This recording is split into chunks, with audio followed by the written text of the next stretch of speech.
Hello students, today we will be studying about hemocytometer. Now what is this hemocytometer? Let's break the word and try to understand this. If we say heme is something related to blood.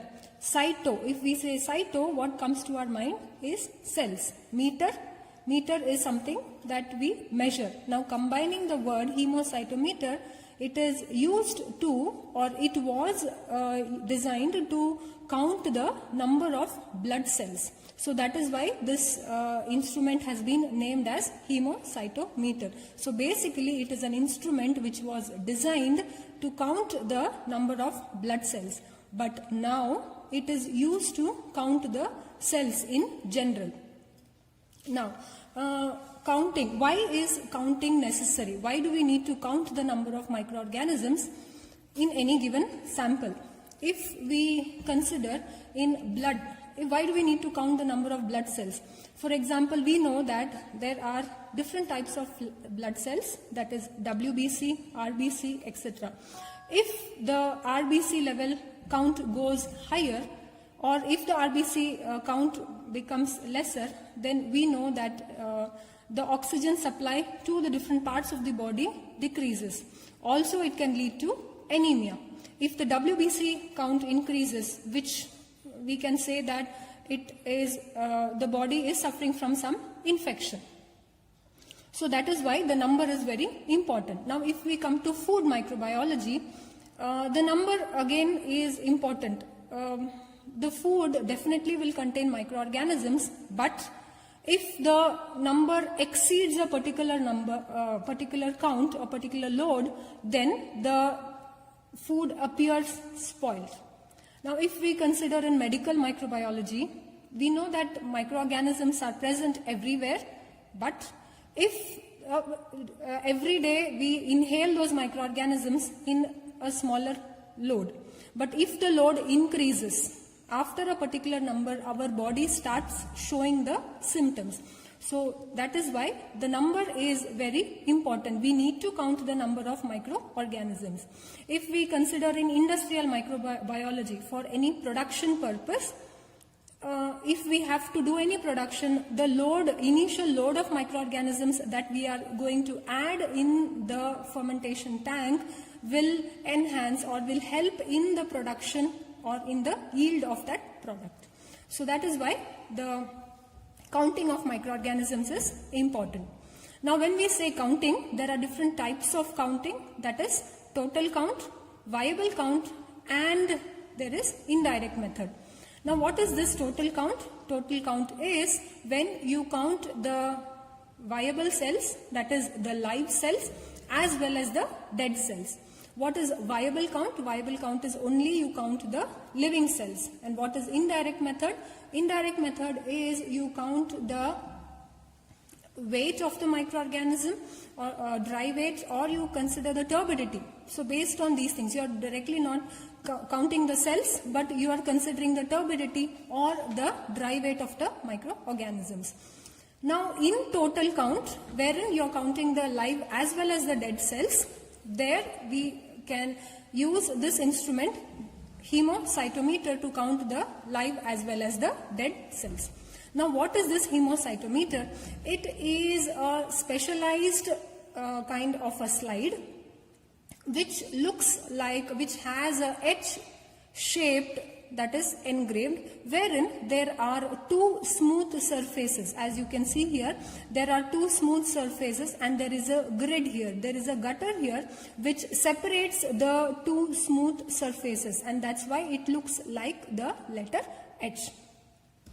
Now this smooth, it has two sides also.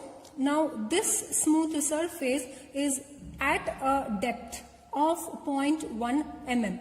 So which means when you are loading the sample, the amount of sample that enters into this particular region is 0.1 mm.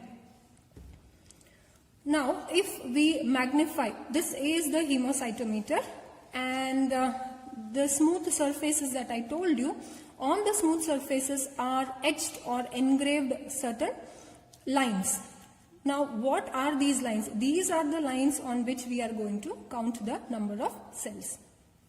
Now if we magnify this particular part, how it looks. Now this is how the hemocytometer looks. If we magnify the smooth surface or these engraved chambers, this is how it looks. Now what does it have?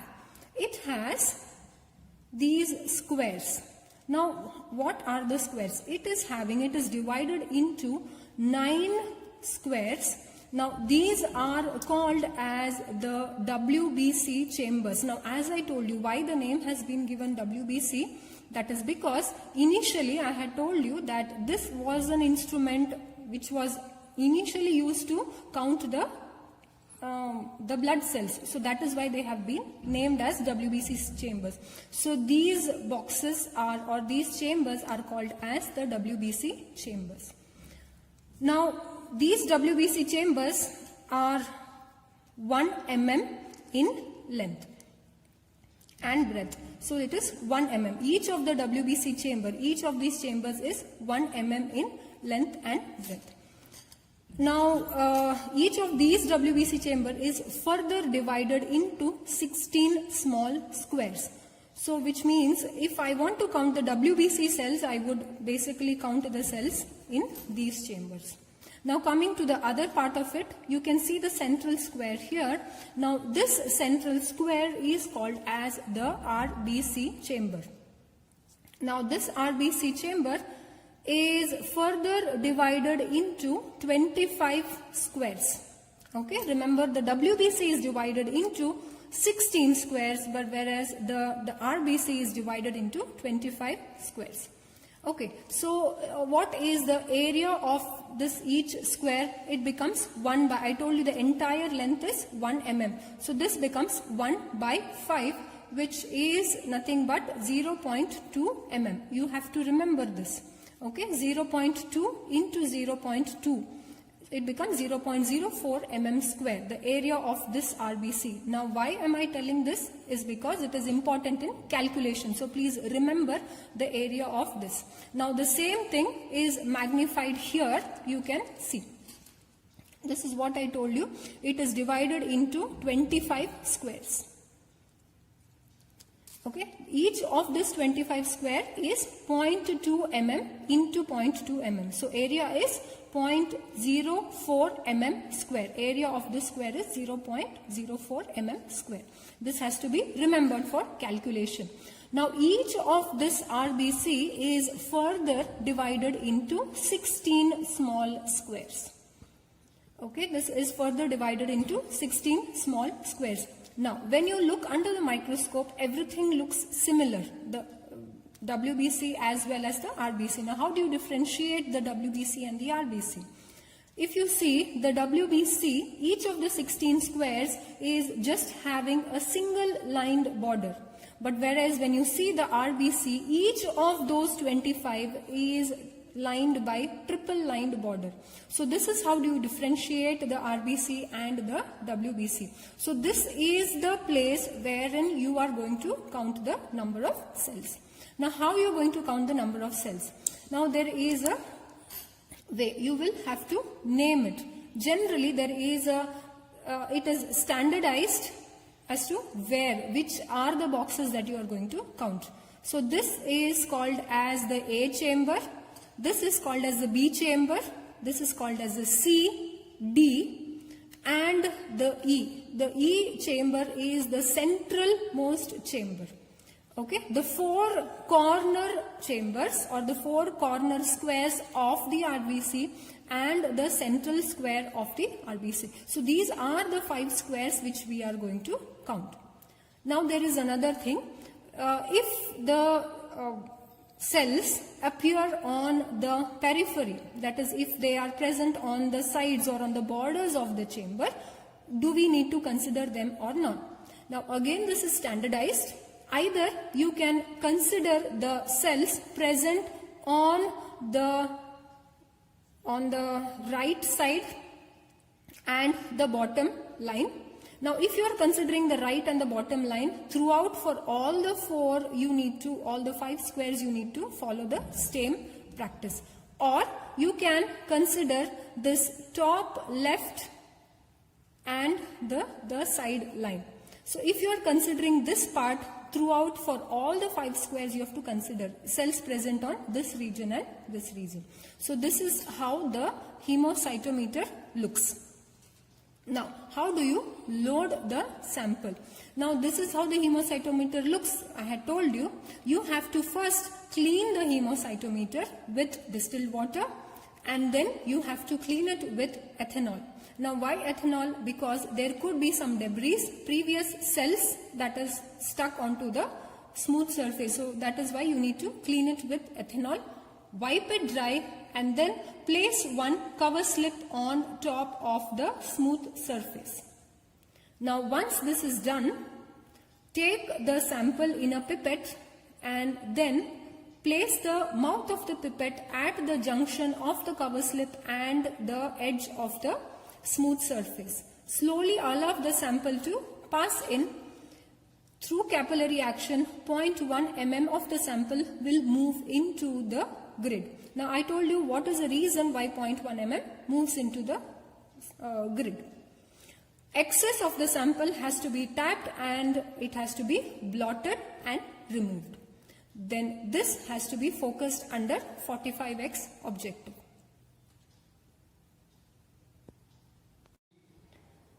Now we shall begin with the performance of the experiment. Let us see the requirements for the same. First and foremost, we require cell suspension. Now here we have taken cells, the yeast cell suspension is taken. The simple reason being yeast cells are larger in size and hence it becomes easier to count. The next requirement is the hemocytometer. This is how the hemocytometer looks. You can see the letter H and you can see the two smooth surfaces that is there on the hemocytometer. Either of the two smooth surfaces are the engraved or the graduations. You have to load the sample in these smooth surfaces. Now moving on to the next one is your cover slip. Cover slip is required in order to place the sample. A pipette is required to load the sample, and finally the microscope so that you can observe the organisms under the microscope. Now let us see how the hemocytometer looks under the microscope. As it was mentioned to you before, it is made up of WBC and RBC chambers. WBC chamber has 16 squares without the triple line border. You can see here it is having 16 squares. These are the 16 squares and this is how all the 16 squares could be observed under 10x. This is observed under 10x. But we are supposed to count the organisms under 45x. Let us see how the RBC chamber looks like. Now, RBC chamber, as you all know, it is made up of 25 squares. Each of those 25 squares have a triple lined border. Now in this picture you can see the entire RBC, all the 25 squares it is observed here with each of the RBC having a triple line border. And each of the RBC is again divided into 16 small squares. So all these squares could be observed under the microscope here. Now here we have we have magnified the, Now here in this picture we have magnified the RBC chamber. In the previous picture you were able to see all the 25 squares, but here we under 45x only one of those 25 square could be seen. Here you can clearly see the triple lined border, along with that the 16 squares which is present inside the RBC chamber. So the hemocytometer is now washed with distilled water, and now we will be cleaning it with ethanol and tapping it dry. Now this is done so that no cells are remained, no debris of the cells remain on the smooth surface, on the engraved surface. Also the cover slip is also cleaned with ethanol and tap dried. Now let us load the sample onto the hemocytometer. The first step is to place the cover slip on the smooth surface of the hemocytometer. So this is how the cover slip is placed on one of the smooth surfaces of the hemocytometer.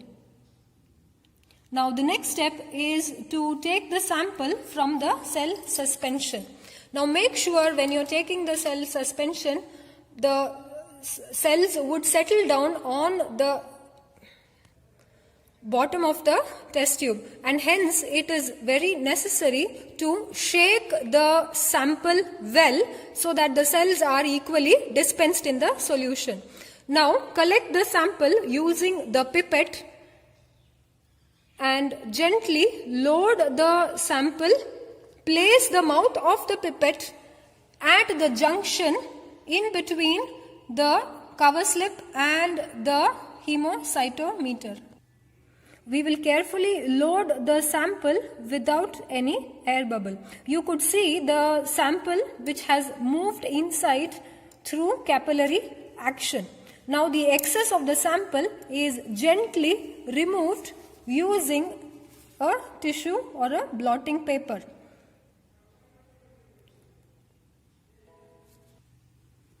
We have now removed the excess sample, and this hemocytometer will now be focused under the microscope. Remember, we have to focus, get the focus under 10x and then observe or count the microorganisms under 45x. Those 5 chambers of the RBC has to be counted. After loading the sample, now we have focused the hemocytometer under 45x. You can see, this is grid A. In this you can see the number of cells. You can see the cells slightly oval in shape as well as the grid lines. Now if you count the number of cells in the entire A square, which consists of all the 16 boxes, in that if you count, you can get 26 cells. So kindly record this number. So now this is grid B chamber consisting of all the 16 squares. If you count the number of organisms, there are 45 cells in the B chamber. So please record this number. So these are the organisms present in chamber C. There are 55 cells in C chamber. Please make a note of this. So these are the cells present in chamber D. There are 37 cells present in this chamber. Please note this. This is chamber E, the central square of the entire RBC chamber. There are 42 cells in this chamber. Please make a note of it.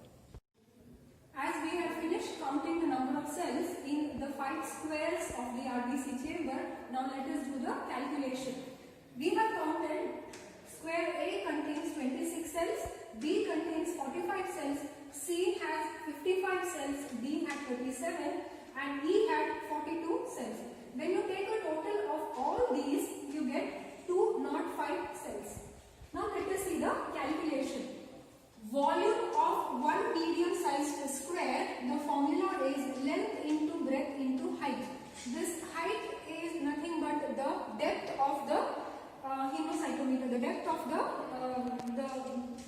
the chamber that the sample goes into. So length, as it was already explained to you, it is 0.2 mm. Since it is a square, length into breadth remains the same, that is 0.2 mm into 0.2 mm. The height, the depth of the sample, the amount of sample that goes into is 0.1 mm. When we multiply all this, we get 0.004 mm cube. So this is the answer we have got now. Now we have to convert this mm cube into ml. How do we do this? We know that 1 centimeter cube is 1 ml and 1 mm cube is equal to 0.001 ml. Hence, this 0.004 mm cube can be written as 4 into 10 power minus 6 ml. Now this is the volume in this much. This is the volume of the sample that had gone into the chamber. Now when we take the average number of cells that we had counted, that is square A plus B plus C plus D plus E divided by 5, we get 205 by 5, that is nothing but 41 cells. Now this 41 cells are present in 4 into 10 power minus 6 ml. But we always have to finally tell the calculation in 1 ml. This is 4 into 10 power minus 6 ml contains 41 cells, but we want in ml. So let us see how do we do the calculation. 4 into 10 power 6 ml suspension contains 41 cells, but in 1 ml how much? So we have to cross multiply this. When we do that, we get 41 into 1 divided by 4 into 10 power minus 6. When we calculate this, the value that we get is 10.25 into 10 power 6 cells per ml. Now since this is a decimal, 10.25, we cannot retain that as a decimal. We are not seeing half of the cell. Hence, we round it off to it approximately contains 10 into 10 power 6 cells per ml. Thank you.